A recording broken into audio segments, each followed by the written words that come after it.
Hello good people, welcome back to my channel The Nature and the Wild. So if you're just starting the photography and want to know what will be the next step, what are the aspects of photographies, what kind of photography gear we should use, what are the settings we should use, and to get more in depth of the photography genre, then next 20 to 25 minutes is very important for you. We are going to discuss the basics of photography and we are going to deep dive into it. So please stay tuned with me. So guys, let's start. The first thing we need to understand what is photography all about. Photography, in one word definition, to capture any moment at the right time that should tell a story and that can be presentable to your audience. So there are different genres of photography we have. We have street photography, we have wildlife photography, portfolio photography, product photography, wedding photography, and every photography has its different aspects, and we should know the basics of photographies, the settings, the terminologies we're gonna use in this photography course. So the first thing first is the gear. If you're new into this genre, the first we need a camera, but to buy a camera we must understand what kind of camera we should buy. There are two types of camera right now in the market. One is a DSLR camera, another is the mirrorless camera. So DSLR camera stands for digital single lens reflex. It uses a mirror mechanism. So what does it mean? That means the light which is passing through your lens first comes to the mirror, and from the mirror it goes to a sensor, and from there you see your image on a live view. So on the other hand, the mirrorless cameras, you don't have that mirror. The light directly comes onto your sensor and you see the image on the back of your camera. So most of the DSLR cameras are the old age and mirrorless are the new age cameras. But still the DSLR cameras are pretty good.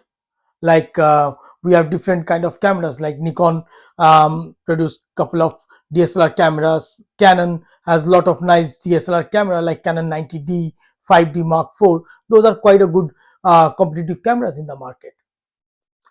Other hand, the mirrorless cameras, the Nikon has the G series right now, and Canon has the R series, R7, R8, R10, R5. So those cameras are ahead of the market, and their whole system is quite advanced. Now the question comes, what camera should I buy? If you look at the point of money factor, DSLR cameras are still good and cheaper options than the mirrorless cameras. So as a beginner photography, it's quite recommended that you go with a DSLR camera. But you are already a mediator level and you want to upgrade yourself, being a professional photographer, you should go with the mirrorless cameras, because that's the next generation of the cameras going to be produced. All the DSLR cameras, they are quite good.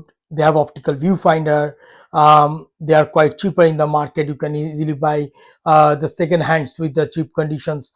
And but the mirrorless cameras are more advanced. They have the more autofocus systems, the new age autofocus systems, which can track everything. Know about the cameras, we also need to understand what kind of lenses we should use, because a camera, you will only get a camera body in the market and need to buy a lens to operate it.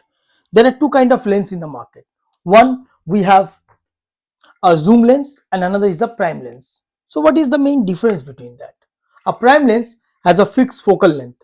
You cannot extend the focal length of the prime lens. A zoom lens, it's variable. Like here in my hand, I have a lens which is Sigma 17 by 70 mm, and if you move it, it is 17 mm, and when you unfold it, it goes all the way out, and that's become 70 mm. The prime lenses also has a fixed aperture. We will talk in the later module what is an aperture. So they have a fixed aperture, but the zoom lens, they have a variable aperture. Again, on this lens I have 2.8 to 4.5 aperture. So according to your scenarios, your need, you should buy the lenses of your choice. Let's say you are a portfolio photographer or product photographer, then you can always go with the prime lenses, 85 mm, 24 by 70 mm lenses, or the lens which has the lower f-stop number, aperture number. If you are a wildlife photographer, then you must go with the higher focal length, 100 by 500, 600 mm, 400 mm. Those lenses are pretty much useful in the real life world. The next topic is the exposure triangle. Exposure triangle is going to affect the overall image quality of your camera.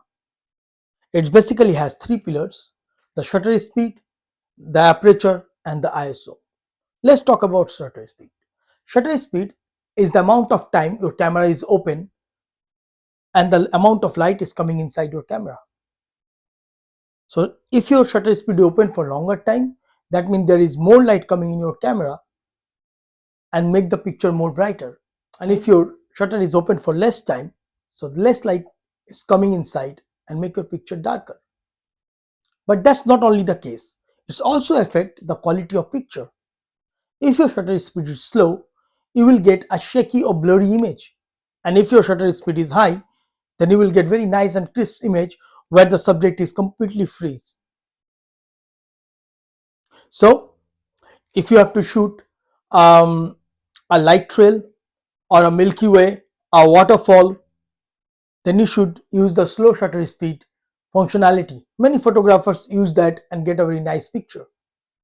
But if you have to shoot a sports program where you need to freeze the subject, a moving car, or a flying bird, then you must use higher shutter speed.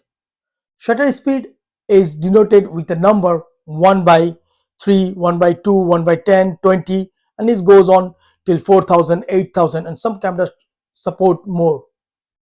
It's a fraction of seconds. So in essence, if you need a blurry image or different kind of composition, you use the slow shutter. And if you need a perfect image with the subject is freeze, you will need to use high shutter speed. So that brings up the next topic. The next pillar of exposure triangle is aperture. What is an aperture? Aperture is the amount of opening your lens with the f number. Normally you can see, if you buy a lens, you will see like f1.8, f2.0, or f2.8, f4, f6, f9. So those are the aperture.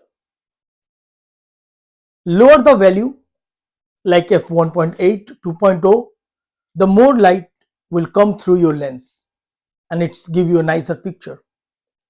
If you have more aperture, f9, f10, f11, then those lenses will allow less light and you will struggle in the low light conditions. So it depends what kind of aperture lens we should use according to your need. If you are shooting indoor and lot of wedding photographies, then you must lens which a lower aperture number. Normally a Canon 24 by 70 lens is pretty good, or you can use 85 mm f1.8. If you are a wildlife photographer or a sports photographer, you can use a Canon lens 100 by 400 with f4, which is pretty good lens and allow a lot of light. So it's not only effect on your image, it's also affect the quality of your image. So if you have a lower f-stop number lens, your image will be more isolated than the background. Your background will be more blurry, nice bokeh effect you will get. And if your lens has more aperture number, then the background and the foreground, there will be no differences. So if you really into the portfolio product photography, or you are into the portrait photography, then you must use a lens which has lower aperture number. Is amount of light your camera will get, how brighter or darker your picture will be. It varies between the number of 100 to 25,000. Some cameras are more. All the modern age cameras, they have very high ISO tolerance, so they can bump up to more values as you want. When you're shooting with high ISO, although you will get more light on your picture, but it will also introduce a lot of noises that will degrade the picture quality. But in the post processing, there are very different nice tools where we can eliminate those noises to get a nice presentable image. Question comes, how are we going to use this ISO? So let's say you are a wildlife photographer, you went out and in the day it's a quite sunny. You set your ISO between 200 to 500 and you check your exposure meter if it's say staying in the middle. So in the broad daylight, the between 200 to 500 ISO is more than enough. You have enough light. But even in the evening, when the sun is going down, the light is not that good condition or it's a cloudy outside, you have to bump up your ISO to make most nice and clean image. And when you bump up to 3200, 6400, it will introduce the noise. But don't worry about it. So these are some scenarios where you can use the ISO. The next topic is very important. From the exposure triangle, now we come to the camera modes. Now we know what is the shutter speed, what is the ISO, what is the aperture. So we must understand how to use them on your camera. If you see the black dial on your camera, there are some. M is the manual mode, then you have the aperture priority, and then you have the shutter priority mode. Let's talk about the shutter priority mode. In the shutter priority mode, your shutter speed is manual. You can control the shutter speed according to your need from your camera. And when you use this mode, other two parameters, the aperture and ISO, are the automatic. So camera will decide according to the scene what will be your desired aperture and what will be your ISO. This is a pretty good solution if you are shooting birds in flight or fast moving object. Next is the aperture priority. In the aperture priority mode, what's going to happen? Your aperture you are going to change. So let's say you are shooting in a couple mode, you have to shoot a lot of people in the frame. You can set your aperture with your lens, and rest your shutter speed and ISO will be determined by your camera automatically according to your scene. Next one is the manual mode, where everything is manual. You need to set each and every parameter according to your need, according to your atmosphere, your scenery, your photography type. And I think this is the most important mode. When we start as a beginner, we should play with it, because as much as we play with these parameters, we will understand more deeply how they are affecting the whole scenario. The topic is metering. What is the metering mode? The metering mode, how your camera is going to evaluate the lighting conditions to maintain the right exposure of your image. Normally every DSLR or mirrorless cameras, they have this metering mode inside. So on the Canon camera, you get a evaluate metering, then you have a partial metering, then you have a spot metering, and center weighted average metering. What does it mean? By default, the first metering mode, your camera is set to evaluate metering. In this, the camera, when you point out to a subject, you focus on it, your camera try to read the lighting conditions, the exposure conditions, overall the whole image on your screen, and then give you a exposure meter. According to that metering, you set up your shutter speed or your ISOs or your aperture. This is a default mode. The next one is the center weighted, which is very good. In the center weighted, when you focus to the center of a subject, it only read the lighting conditions center of your screen, not the whole screen or whole image, and adjust the exposure accordingly. We use then center weighted. Center weighted is very good metering mode during the photography when the sunlight is coming from your behind, or you have to do a headshot. You focus on the head and it will only read the lighting condition around the head and give you the reading. According to your reading, you can change your parameters. The third one is very important, spot metering. And most of the wildlife photography we shoot when the small birds, it is very useful, because when you focus on the bird, your camera don't need to read all the exposure, all the lighting conditions outside the bird's area. It will only read the lighting conditions on the bird on your focus point and try to make sure that you have the right exposure. I use it a lot during my bird photography, and that's give me the most exposed or proper exposed photos. So spot metering is quite useful in this kind of scenarios. Since metering is how your camera is going to read out the light and the atmosphere to give you the proper exposures so you can have a nice and crisp image. Pick up our new camera. The first point, we need to set up the picture quality. So a camera can shoot in the JPEG and a RAW mode. So JPEG is a quick processed image out of your camera with all the balanced color gradings.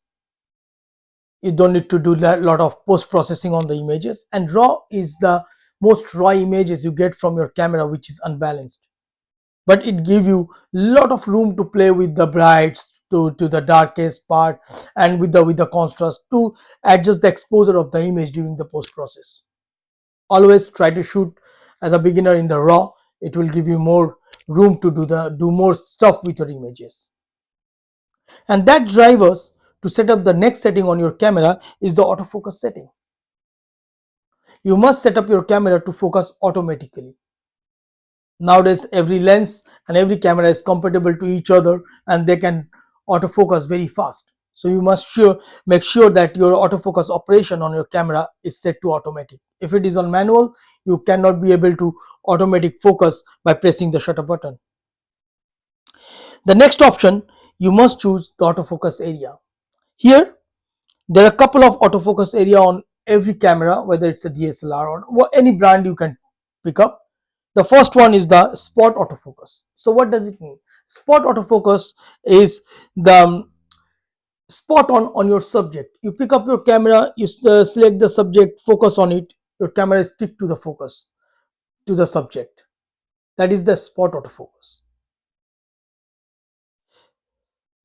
But if you have a moving subject, what you gonna do? The moving subject need more area to focus in. Then there are a couple of other options like expand the autofocus area, where you can manually choose from your camera joystick button which area specifically you want to focus, or you can use couple of zones on Canon camera. You have zone 1, zone 2 and zone 3. These are relatively wider area to focus. So especially on my case, when I do a bird in flight or animal is moving too fast, I want to capture it, I use mostly zone 3, which give me more area to focus in and make sure that everything is in focus. That brings to the next topic, animal tracking. So I always, if I'm shooting a portrait, I put my tracking to the human, and if I shoot an animal, I put my tracking to the animal. It allows the camera to understand what kind of subject we are going to shoot, and that allow to track us the animal or track the eye of the human.